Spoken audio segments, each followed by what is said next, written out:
ये Buckingham palace है भाई, मलका वगैरह। ये देखिए लोगों ने जो फूल रखे हैं सामने भी, दूसरी तरफ भी, और ये सारी आवाम खड़ी है।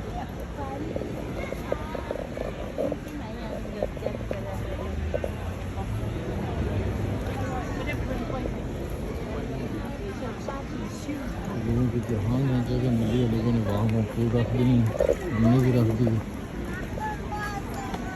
ये जनाब है, बहुत सारे आवाम है यहाँ पे। देखें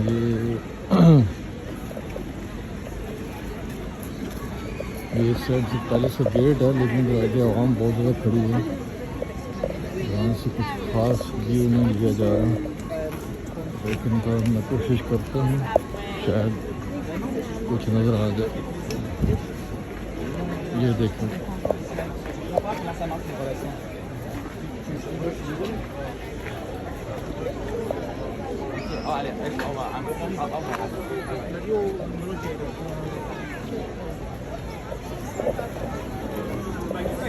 बस मेरे ख्याल में इतनी काफ़ी है। अभी आवाम बहुत कुछ आ रही है, जा रहे हैं। ऐसे आपको दिखाना था कि लोग अपने लीडर को, अपने मुल्क को किस तरह रुखसत करते हैं। नहीं कि हमारे मुल्कों की तरह यहाँ कोई बात का जनाजा नहीं होता। अल्लाह माफ़ करे।